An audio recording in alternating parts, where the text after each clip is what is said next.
Les matins de France Culture. Guillaume Erner.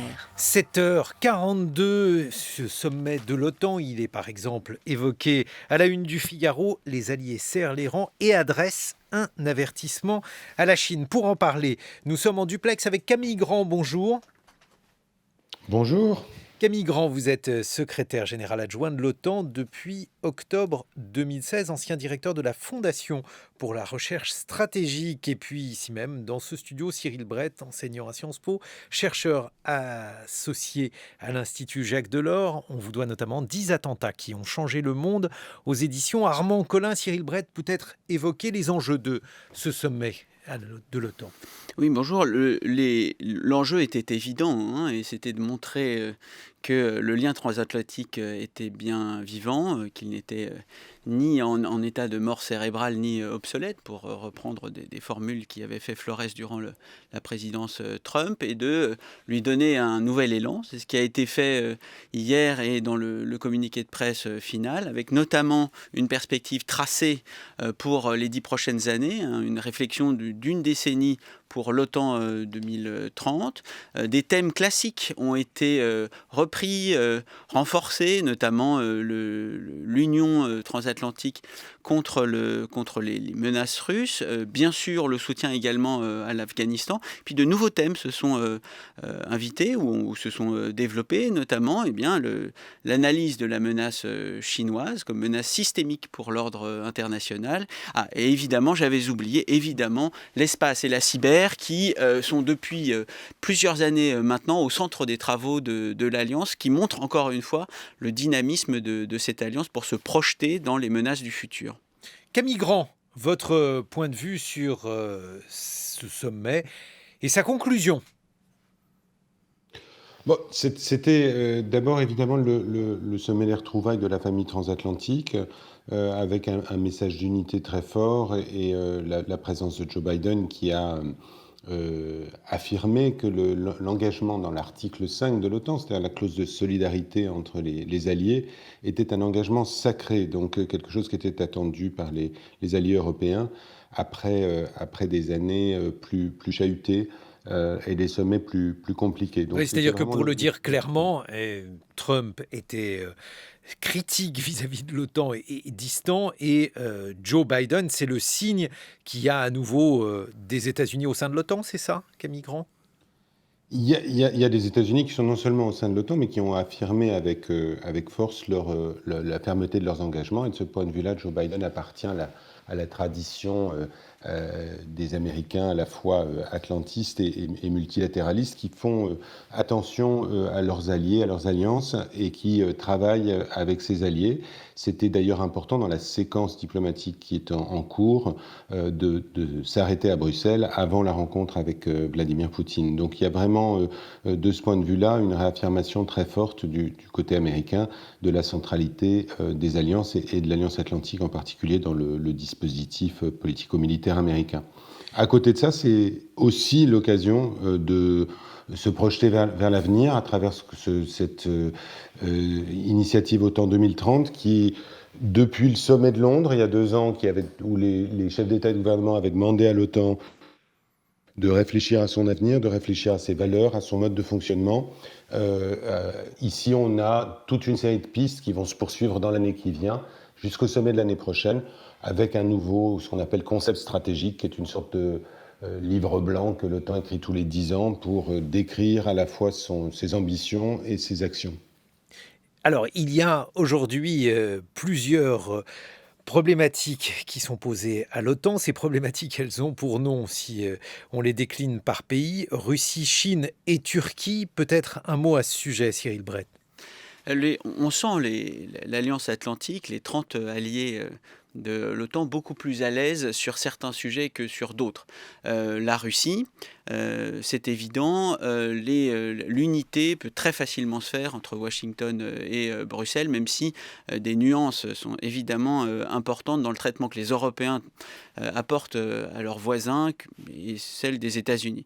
En revanche, sur la Turquie, évidemment, on voit toute la difficulté. C'est une question extrêmement épineuse puisqu'elle est à la fois à l'intérieur de l'Alliance Atlantique et considérée par les membres de l'Union européenne, ou certains membres de l'Union européenne, comme un véritable défi stratégique. On l'avait vu l'été dernier, en mer Égée, pour les eaux territoriales de Chypre, pour les ressources de la Grèce et pour la sécurité donc, de ce qu'on appelle la Méditerranée orientale. Et on oui, se parce souvient. qu'il faut se rappeler, Cyril Brett, absolument de cette période où on se disait que s'il y avait un véritable accrochage entre la Turquie et la Grèce, eh bien, au sein de l'OTAN, il y aurait un conflit et une difficulté, bien entendu, pour les autres membres de l'OTAN, Algérie.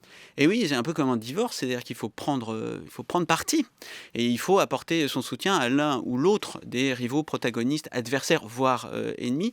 On se souvient que la France avait apporté un soutien quasi inconditionnel à la République hellénique, mais on se souvient également que d'autres Européens avaient une approche plus tempérée à l'égard de la Turquie, notamment l'Allemagne. Donc, sur la question de la Russie, l'unanimité se fait assez rapidement. Sur la question de la Turquie, au contraire, c'est plutôt des divisions qui peuvent apparaître. Et heureusement, la conjoncture stratégique en Méditerranée orientale est pour le moment un peu plus apaisée que l'été dernier. Mais l'OTAN reste à la merci, en fait, d'une montée en tension dans cette région. Et enfin, la Chine. On sait que les États-Unis et la Chine sont engagés dans une rivalité mondiale. Et là, il n'y a pas de nuance entre la présidence Trump et la présidence Biden, alors que les Européens, eux, veulent défendre leurs propres intérêts, leurs propres lignes. Ils n'ont pas plus de sympathie que les Américains envers le régime autoritaire de Pékin, mais ils veulent préserver leurs intérêts propres dans cette rivalité désormais mondiale. Sur la question de la Turquie, Camille Grand, dans le Figaro par exemple, il est indiqué qu'Erdogan a été contraint de rentrer dans le rang. Est-ce que vous diriez les choses ainsi ? La Turquie, c'est un allié dans l'OTAN. C'est vraiment la grande différence avec les débats sur la Turquie qui peuvent y avoir dans l'Union européenne, où on parle d'un tiers, et les débats dans l'OTAN, où la Turquie est autour de la table et fait valoir ses intérêts, ses positions. Ce qui est peut-être un problème de plus. Ce qui est la mécanique. Difficulté supplémentaire. Vous allez le dire de manière plus diplomatique. Selon la règle du consensus. Voilà. Donc les choses sont très claires de ce point de vue-là. Mais je dirais, ce qui est intéressant, c'est de voir que la Turquie, qui est évidemment au nœud de toute une série de problématiques stratégiques pour l'Alliance, elle garde le flanc sud-est de l'Alliance, c'est le pays qui a une frontière avec la Syrie, l'Irak, qui est par ailleurs très engagé sur des théâtres d'opération comme l'Afghanistan, donc est un allié évidemment très important. Ce qui, moi, m'a frappé dans les derniers jours et pendant le sommet, c'est de voir effectivement des tensions qui ont toujours existé, mais qui ont été assez vives l'an dernier entre alliés à propos de la situation en mer Égée ou à propos de la Libye, se traiter davantage par la voie diplomatique. Et on l'a vu pendant le sommet lui-même, où le président Macron et le président Erdogan ont passé un long moment ensemble en marge des discussions, tout comme Joe Biden et Erdogan. Donc on voit une Turquie qui est plus engagée avec ses partenaires dans ces discussions. C'est-à-dire qu'elle a moins le choix.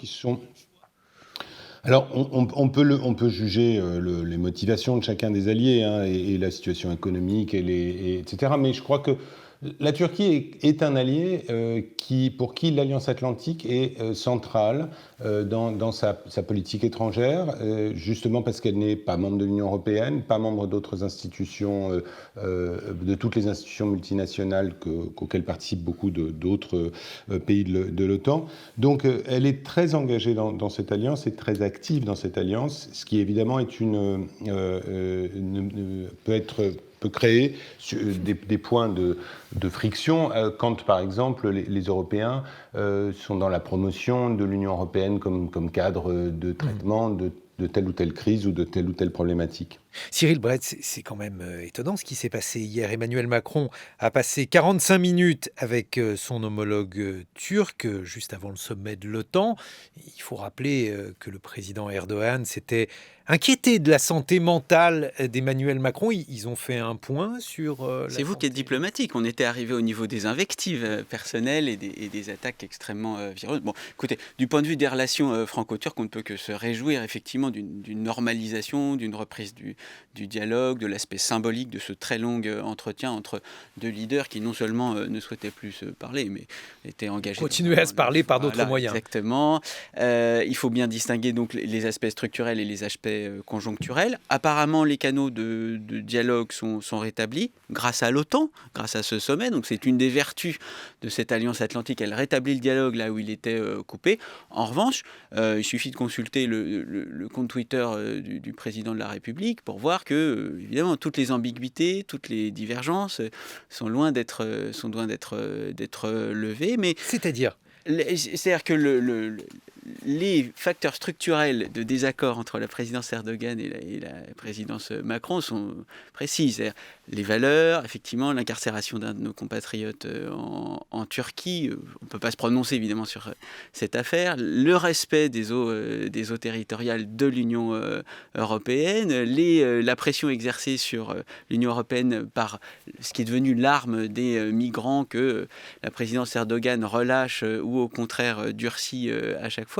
Et puis la position extrêmement agressive que la Turquie adopte dans toute la Méditerranée orientale, notamment en Libye. Et oui, parce que Camille Grand, alors apparemment cette rencontre entre Emmanuel Macron et Recep Tayyip Erdogan a permis, je cite le président français, de discuter des sujets en profondeur avec clarté, respect et exigence, qui doit être le signe de désaccord profond, avec deux sujets qui sont quand même deux sujets très sensibles, la Syrie et la Libye. Et puis, je cite toujours une clarification sur l'islam. Qu'est-ce que ça signifie, ce langage diplomatique ? Moi, je suis assez d'accord avec la manière dont Cyril Brett a décrit les choses, c'est-à-dire qu'on a deux chefs d'État importants de l'Alliance qui ont saisi l'occasion de ce sommet pour passer un long moment ensemble et discuter de tous les sujets sur lesquels les deux pays sont parfois en désaccord très profond, parfois avec des nuances sur la manière d'aborder telle ou telle crise internationale. Ce qui, moi, me semble intéressant dans le contexte du sommet de l'OTAN, c'est que les deux pays, et d'ailleurs tous les alliés, ont accepté l'idée de réaffirmer que même les contentieux bilatéraux pouvaient faire l'objet de discussions au sein de l'Alliance et qu'il était important d'avoir des discussions approfondies, même et peut-être même surtout quand on n'est pas absolument d'accord, de manière à fabriquer ensemble du consensus ou au moins une sorte de vision partagée des sujets. Et ça, je crois que c'est, je dirais, la valeur du multilatéralisme, c'est-à-dire de savoir qu'on arrive de positions parfois très différentes, même d'opposition, et on arrive à construire ensemble une sorte de vision partagée de l'avenir et de traiter ensemble les défis de sécurité qui sont quand même très largement partagés par les alliés de l'Alliance qui partagent un ensemble de valeurs et de défis qui les rassemblent plus qu'ils ne les opposent. Camille Grand, vous qui êtes secrétaire général adjoint de l'OTAN, il y a aussi des dossiers très précis pour la Turquie. Alors, par exemple, il y a un grand problème lié avec les États-Unis sur les S-400, bref, une défense antimissile russe qui est incompatible avec les systèmes de l'OTAN. Ankara a vu ses commandes de chasseurs américains F-35 bloquées par Donald Trump parce qu'elle a acheté ces S-400 à la Russie. Qu'est-ce qui va se passer maintenant ? On demande en quelque sorte à la Turquie de faire un choix. Vous choisissez ou bien l'OTAN ou bien vous choisissez de rester du côté des Russes. Qu'est-ce qu'ils vont choisir, les Turcs, l'OTAN ? Alors, je le crois profondément. Vous le croyez, vous le souhaitez ? Non, je le crois profondément, je le souhaite évidemment. La Turquie si on prend l'affaire des missiles anti-aériens S-400, la Turquie a fait le choix d'acheter des équipements russes il y a 2 ans maintenant. Ce qui est une faute de goût quand même. Ce qui est une faute de goût, mais c'est arrivé dans d'autres pays de l'Alliance et sont équipés de matériel russe, ou ont acheté des matériels russes. C'est pas interdit. Ils les avaient achetés avant ces matériels russes, c'est surtout les acheter maintenant qui peut poser problème. Ce qui pose des questions sur l'interopérabilité, la capacité à fonctionner ensemble, ce qui a amené les États-Unis à réagir très fortement sur ce point et à engager avec la Turquie une discussion forcément robuste. Le fond des choses, c'est que je crois que dans ces discussions-là, elles ont une dimension technique, elles ont aussi une dimension très politique, et il appartient aux alliés de trouver le point d'équilibre, et nous, à l'OTAN, on essaye de les aider à traiter ce type de discussion, en apportant notre soutien quand c'est possible. Une fois qu'on a dit ça, je crois que la Turquie est un allié avec une voix forte, et un allié qui compte. Je crois que c'est ça qu'on oublie parfois dans notre conversation à Paris, c'est que c'est dans le temps un allié qui pèse par la taille de ses forces armées, mais aussi ses engagements sur le terrain. Et donc, ces engagements sur le terrain, il faut le rappeler aux auditeurs. Et d'abord, il y a un rôle en Syrie, avec la question des réfugiés, et puis en Libye, parce que l'expansionnisme turc, je le dis avec mes mots, vous allez le dire de manière plus diplomatique qu'amigrant, mais l'expansionnisme turc fait qu'aujourd'hui, les Turcs sont omniprésents en Libye. Il y a en Libye un débat sur quel est le processus de transition politique. Et clairement, le gouvernement turc soutient le gouvernement provisoire sur ce terrain. Je crois que pour nous, le point d'ailleurs sur lequel le communiqué s'est arrêté, c'est le soutien au processus des Nations Unies. Et là, encore une fois, on voit bien que les alliés de l'OTAN peuvent, même s'ils arrivent sur un débat comme la Libye, avec des positions très éloignées, trouver un terrain d'entente sur la manière disons, les priorités pour l'avenir. Ça ne veut pas dire que les discussions ne vont pas continuer, mais finalement, est-ce que c'est pas ça, une alliance de grands pays souverains ? Eh bien, c'est la question qu'on va continuer à se poser dans une vingtaine de minutes. Camille Grand, vous êtes secrétaire général adjoint de l'OTAN, et Cyril Bray, vous êtes enseignant à Sciences Po. On vous doit notamment 10 attentats qui ont changé le monde aux éditions Armand Collin. On va continuer à tracer le bilan de ce sommet de l'OTAN avec un avertissement adressé à la Chine, mais aussi refaire l'historique de cette alliance et voir à quel point celle-ci aujourd'hui demeure pertinente ou bien serait caduque avec les différents expansionnismes turcs, chinois et russes. 8h sur France Culture.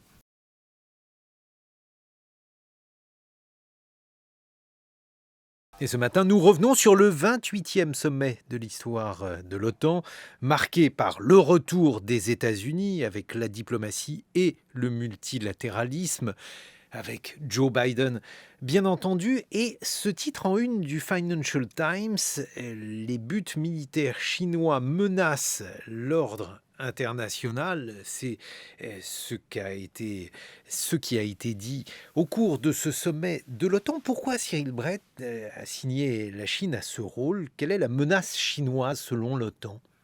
Alors déjà, selon les États-Unis, c'est la première puissance militaire qui vient contester l'hégémonie américaine, non seulement en Asie du Nord, non seulement dans l'ère Indo-Pacifique, mais même dans l'intégralité des théâtres. De plus en plus souvent, la marine chinoise est présente aux abords de la mer Rouge et de la mer Méditerranée. Et puis, c'est une puissance militaire et stratégique complète. Elle a dans toutes les dimensions, air, terre, mer, cyber et nucléaire, mais également. Alors quand vous dites dans toutes les dimensions, on s'est rendu compte par exemple que la marine chinoise était particulièrement importante. Ah oui, le tonnage maintenant va dépasser celui du tonnage de la marine américaine. Quand je disais complète, c'est également dans le civil, c'est-à-dire que la puissance des médias chinois, la puissance des entreprises chinoises, des investisseurs chinois à travers la planète, fait que sur tous les continents, y compris en Afrique, c'est un rival pour les États-Unis. On va en reparler de l'aspect économique des choses, mais si on reste quelques instants encore sur l'aspect militaire, Camille Grand, le communiqué final de l'OTAN évoque notamment la croissance très rapide de l'arsenal nucléaire chinois. Qu'est-ce que ça veut dire ? La Chine est la seule puissance nucléaire qui ait un arsenal en augmentation à la fois qualitative mais aussi quantitative. Et donc on est, du point de vue de l'OTAN, mais de l'ensemble du système international, devant le seul pays doté de l'arme nucléaire qui n'ait pas annoncé ou mis en pratique des mesures de limitation de ses forces nucléaires d'une manière directe ou indirecte, par traité ou par des déclarations unilatérales.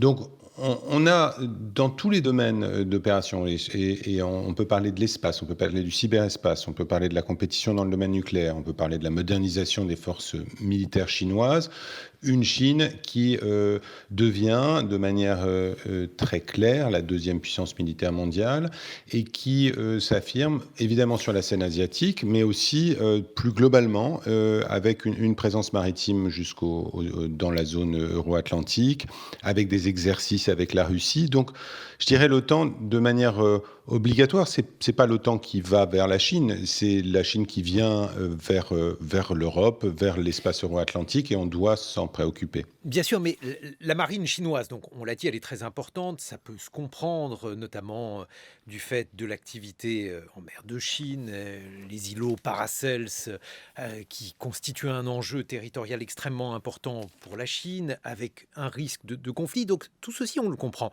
L'arsenal nucléaire, il sert à quoi? Il est dirigé contre qui, Camille Grand? La doctrine nucléaire chinoise, qui est très opaque et assez ambiguë, affirme qu'elle doit empêcher toute attaque contre la Chine.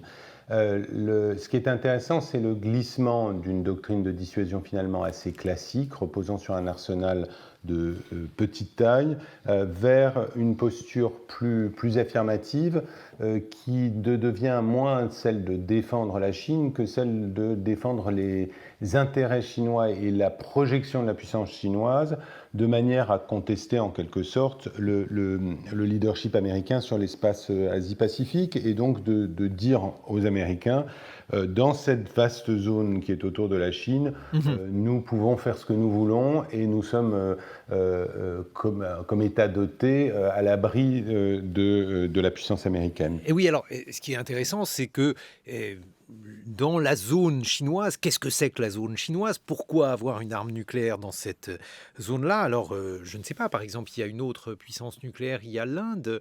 Il y a déjà eu un conflit entre la Chine et l'Inde en 1962. Est-ce que le fait que la Chine ait un arsenal nucléaire en croissance, puisque l'OTAN ne parle pas d'une menace spécifique sur l'OTAN, mais sur la paix mondiale? Je crois que le sujet nucléaire est en quelque sorte un exemple de ce qui est les conséquences de l'affirmation de cette puissance chinoise dans le domaine technologique, dans le domaine à travers le sujet nucléaire. On voit finalement une Chine qui, évidemment, comme tous les États souverains, a le droit de moderniser ses forces armées. C'est pas ça la question. La question qui est plus problématique, c'est comment cette modernisation se construit dans une confrontation en mer de Chine, dans une confrontation avec ses principaux voisins, l'Inde, mais aussi le Vietnam, le Japon, et ainsi de suite. Donc, mais ce sont des pays qui n'ont pas d'armes nucléaires. À l'exception de l'Inde et du Pakistan. Oui, bien sûr, ce que j'évoquais tout à l'heure. Ce que vous évoquiez tout à l'heure, mais de fait, mais qui sont, pour certains d'entre eux, en tout cas pour le Japon et la Corée, sous un parapluie nucléaire américain. Donc on est dans une affirmation de la puissance militaire chinoise qui vraiment se développe dans tous les espaces, et évidemment le champ de compétition du nucléaire reste celui qui est stratégiquement le plus visible, on va dire, puisque avec les conséquences les plus importantes. Mais c'est quoi? C'est une stratégie de puissance? C'est aussi le signe, parce qu'il y a aujourd'hui deux pays qui se livrent une compétition en termes de leadership dans la région, en termes de population. C'est quelque chose de très important, l'Inde et la Chine. La Chine ne peut pas faire ça sans songer d'abord à l'Inde. Camille Grand, vous qui êtes secrétaire général adjoint de l'OTAN. Je crois que l'argument indien dans la doctrine nucléaire chinoise est relativement secondaire. Il vient un petit peu comme une sorte d'argument pour justifier que la Chine ne soit pas partie à des traités de maîtrise des armements. C'est un peu une justification ex post. La stratégie nucléaire chinoise s'est toujours construite dans une rivalité avec les États-Unis pour d'abord contrer, dans une rivalité avec les États-Unis, dans une rivalité avec l'Union soviétique dans les années 60 et 70 également. Donc on voit, c'est pour la Chine, ça a été longtemps une arme symbolique de l'affirmation de la Chine comme superpuissance et comme pays membre permanent du Conseil de sécurité, etc. Ce qui a changé dans les dernières années, c'est vraiment un changement de portage de la doctrine et de la posture nucléaire chinoise vers une modernisation très rapide et très significative des forces nucléaires chinoises qui sont devenues les troisièmes forces nucléaires du monde et qui, à mon sens, ne sont pas du tout dimensionnées par ce qui se passe en Inde. L'Inde est une sorte de note de bas de page dans la doctrine nucléaire chinoise qui se construit principalement dans le champ de l'affirmation de la puissance chinoise en général et dans la relation avec les États-Unis en particulier. Alors justement, les relations entre la Chine et les États-Unis sont des relations particulièrement complexes. Cyril Brett, j'en donne un exemple qui a été évoqué par le New York Times hier au travers du Daily, qui est un podcast que le New York Times diffuse chaque jour. Et ce podcast évoquait les relations entre Apple et la Chine et expliquait comment Apple avait choisi de fabriquer ses téléphones en Chine en pariant que cela serait le meilleur endroit pour le faire parce que le gouvernement chinois serait un excellent partenaire commercial. Et puis, manque de bol, quelqu'un est arrivé à la tête de la Chine, Xi Jinping. Il a complètement changé la doctrine chinoise à cet égard en disant que la Chine avait tout à fait la possibilité de construire son propre iPhone, d'avoir une marque aussi puissante qu'Apple. Et aujourd'hui, et c'est ce que révèle le New York Times, c'est Apple qui travaille pour la Chine et notamment Apple qui est mis à contribution pour aider la vaste opération de censure du gouvernement chinois, ce qui montre un peu, Cyril Brett, la difficulté pour les États-Unis à la fois de combattre la puissance militaire chinoise, mais d'être aussi dans une certaine situation de dépendance, puisque la quasi-totalité des téléphones Apple sont aujourd'hui construits avec des composants chinois. Oui, c'est 90% de la production d'Apple et c'est presque un quart maintenant des ventes en fait d'Apple, et ça montre bien à quel point ce qui devait être le cheval de Troie américain en Chine est en fait par un renversement devenu effectivement au service de la gestion des données tout à fait particulière, on peut le dire, en ce qui concerne le respect des données fondamentales. Et plus largement, ça montre bien que la nouvelle guerre froide entre États-Unis et Chine ne peut pas ressembler à l'ancienne guerre froide entre RSS et États-Unis, dans la mesure où c'est une symbiose économique qui se combine avec une rivalité stratégique et militaire, ce qui n'était absolument évidemment pas le cas entre les États-Unis et l'URSS. Et voici la théorie de Benjamin Constant prise en défaut: le doux commerce, les échanges économiques à un niveau et un volume absolument extraordinaire n'empêchent pas le développement de tensions militaires extrêmement classiques. Et c'est tout le défi en fait des États-Unis d'Obama, des États-Unis de Trump, des États-Unis de Biden, c'est gérer ce risque de dépendance. Les relocalisations ne sont ni aisées à faire aux États-Unis, ni aisées à faire en France. Elles doivent se faire, elles sont graduelles. La Chine a déjà capté cette situation de position dominante dans la mondialisation, qui à bien des égards est une sinisation du monde, et tire parti, exploite cette position dominante dans l'appareil de production et maintenant dans l'appareil de conception. Il ne faut plus voir la Chine comme une usine du monde. Mais vous l'avez dit pour le nucléaire, mais ça a été le cas dans le domaine sanitaire pour les vaccins, c'est le cas pour énormément de production à haute valeur intellectuelle. La Chine est devenue un laboratoire du monde aussi, avec des procédés de captation du savoir-faire, des connaissances, des brevets qui sont hautement discutables. Mais c'est tout ça le défi. C'est pour ça que défi systémique est une formule qui peut paraître alambiquée dans ce communiqué de presse du sommet de l'OTAN. On voit là tout le génie de la formulation d'un communiqué de presse à 30, mais ça rend bien compte du fait que la puissance chinoise est une puissance complète qui donc s'engage dans tous les domaines de rivalité avec les États-Unis et par corollaire avec les Européens, et qu'il faut prendre au sérieux tous ces défis économiques, financiers, technologiques, sanitaires, médicaux et évidemment, vous l'avez rappelé, navals et militaires. Et oui, alors direct et indirect, Camille Grand, puisque on parlait des menaces que faisait courir la Chine, mais si on prend par exemple les microprocesseurs, sans Taïwan, il n'y a pas de microprocesseurs, puisque la quasi-totalité là aussi des microprocesseurs sont produits là-bas, avec une relation extrêmement compliquée avec la Chine. Et là aussi, Camille Grand, comment l'OTAN peut-elle essayer de résoudre cette très difficile équation ? C'est ce qui explique qu'aujourd'hui la sécurité ne se pense pas en termes strictement militaires. C'est pour ça que à l'occasion de ce sommet, on s'est mis à parler de sujets très variés comme le changement climatique, mais aussi de la résilience de nos chaînes d'approvisionnement et de réfléchir entre alliés à comment est-ce que sur notamment les technologies critiques, la question des technologies de l'information en particulier et les réseaux 5G, on pouvait travailler ensemble sur les mesures de sécurité qui pouvaient être prises d'un côté, mais aussi sur comment on pouvait rendre nos sociétés plus résilientes, parce qu'on voit bien que... Plus résilientes, ça sera... Parce que, excusez-moi, je vous ai coupé. Aujourd'hui, on est dans une dépendance quasiment de 100% vis-à-vis de la Chine et de Taïwan par rapport à ces technologies-là. Alors, dans le domaine des microprocesseurs, c'est effectivement un domaine où il y a une dépendance marquée vis-à-vis en particulier de Taïwan, mais on va trouver, quand on regarde ces questions de chaîne d'approvisionnement, on va trouver des dépendances dans le domaine des terres rares, des dépendances dans le domaine des technologies de l'information, des dépendances, etc. Et donc, c'est là que tous les États de l'OTAN et les démocraties en général doivent s'interroger aussi. Il y a un lien qui devient manifeste entre de grands enjeux de sécurité, en particulier dans le domaine cyber, et des compétitions qui étaient auparavant davantage décrites comme relevant du champ économique et commercial. Donc là, il y a un point qui est important, qui appelle aussi à une coopération renforcée entre l'OTAN et l'Union européenne sur ces sujets-là, et ça a été un des axes de nos discussions.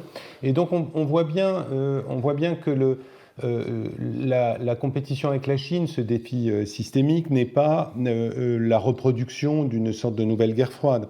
Ça n'est pas l'OTAN qui change d'ennemi. D'ailleurs, le secrétaire général a fait bien attention de dire que la Chine n'était ni un ennemi ni un adversaire, mais bien un défi de sécurité au sens large, sur lequel on devait travailler ensemble pour se préparer justement à une gamme qui va au-delà du strict champ militaire, même si l'OTAN reste une alliance qui traite avant tout des problèmes militaires, évidemment.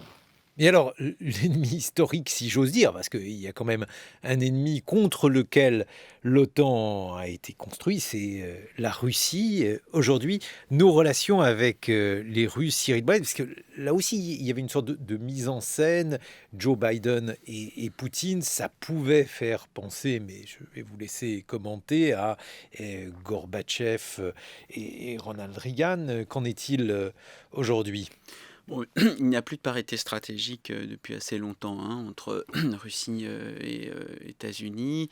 Il ne faut pas se laisser prendre au jeu des comparaisons, même si elles sont éclairantes. Aujourd'hui, la Russie est un risque stratégique réel, mais c'est un risque qui est régional et qui concerne essentiellement les Européens. La préparation de cette rencontre, qui va être très médiatisée demain, entre Joe Biden et Vladimir Poutine sera l'occasion pour Joe Biden de rappeler la ligne dure qu'il a promise à son électorat et une grande partie des élites américaines. Ce sera aussi la façon de marquer aux Européens sa solidarité contre la Russie. Les États-Unis ont renouvelé constamment depuis 6 ans leurs sanctions contre la Russie, exactement comme l'Union européenne, avec des nuances dans l'approche. Et donc là, ce sera un signe de loyauté envers les Européens qui sera donné, la fermeté envers Vladimir Poutine.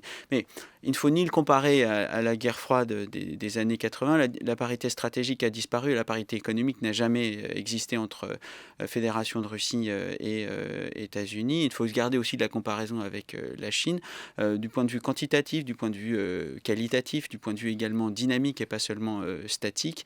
La Russie n'est pas de même nature que la Chine. J'ajoute que pour les Européens, ils ont une partition tout à fait particulière à faire, dans la mesure où ils ont des intérêts directs en Russie que les États-Unis n'ont pas, eux, à protéger. Et donc l'équation russo-américaine est assez simple. Elle porte essentiellement sur le renouvellement des accords de réduction des armements stratégiques. Alors que pour les Européens, beaucoup d'autres facteurs doivent être pris en compte. Le facteur financier, le facteur pharmaceutique, évidemment le facteur énergétique et le facteur sécuritaire.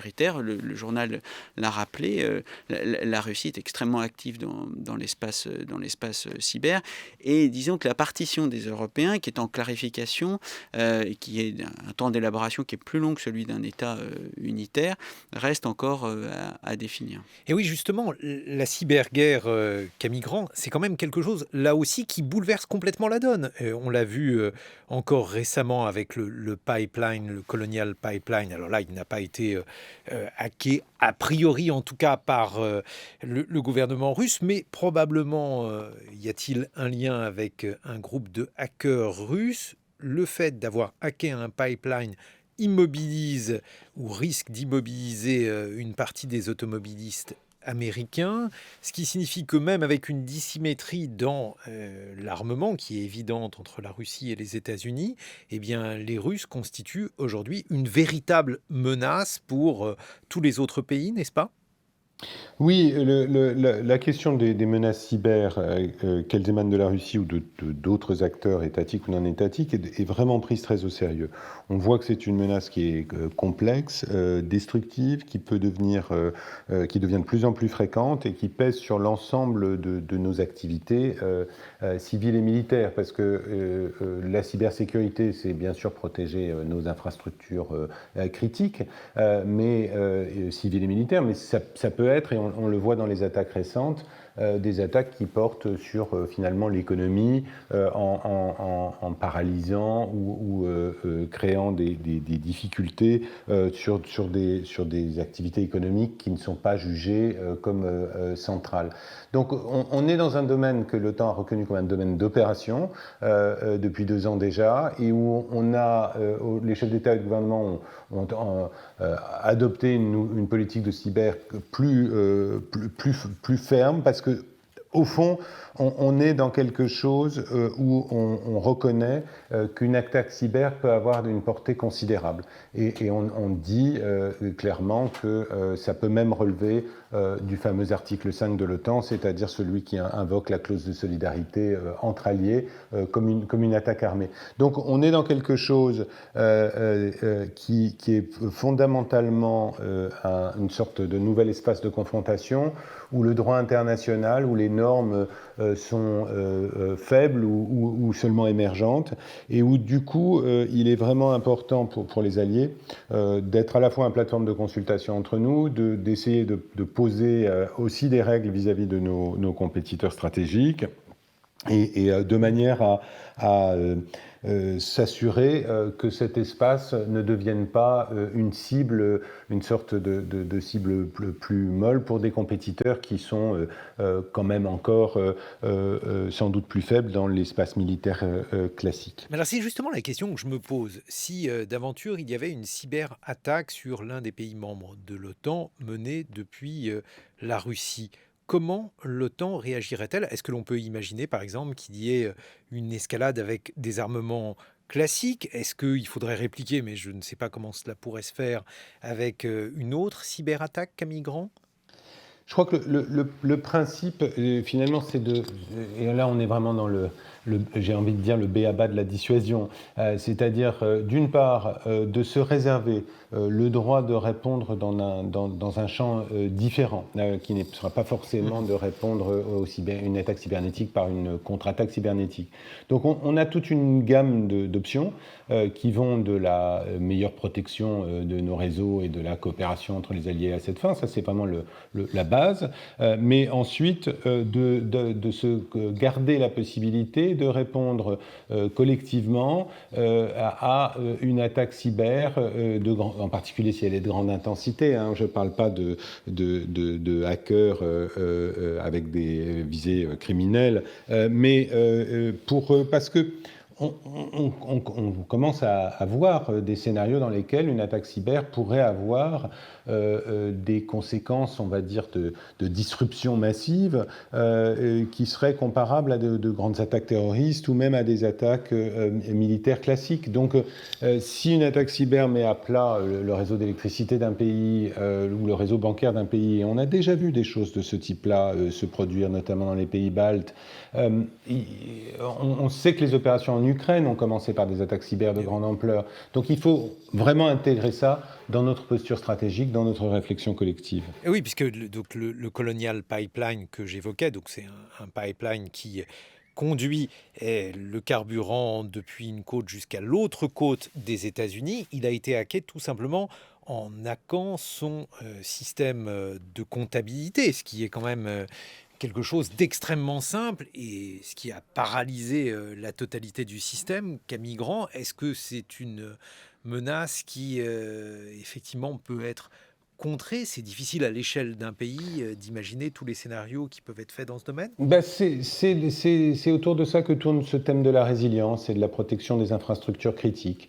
Dans le passé, l'OTAN se préoccupait de savoir si le système ferroviaire ou les pipelines de pétrole seraient protégés, si nos ports et nos aéroports pouvaient être physiquement attaqués, et comment est-ce qu'on pouvait s'assurer qu'il y ait des plans B si un port ou un aéroport ou un nœud routier était mis à mal. Il faut ajouter à ça aujourd'hui la protection de nos infrastructures digitales qui sont devenues tout aussi, voire plus critiques pour nos économies, pour le bon fonctionnement de nos gouvernements et de nos armées, évidemment. Donc on est dans quelque chose qui est, je dirais, un défi absolument majeur. Alors il ne faut pas mélanger, je dirais, des attaques criminelles avec des attaques étatiques, même s'il y a des points de contact entre les deux sphères, avec des groupes de hackers criminels qui sont utilisés par des gouvernements ou au moins autorisés en quelque sorte par des gouvernements.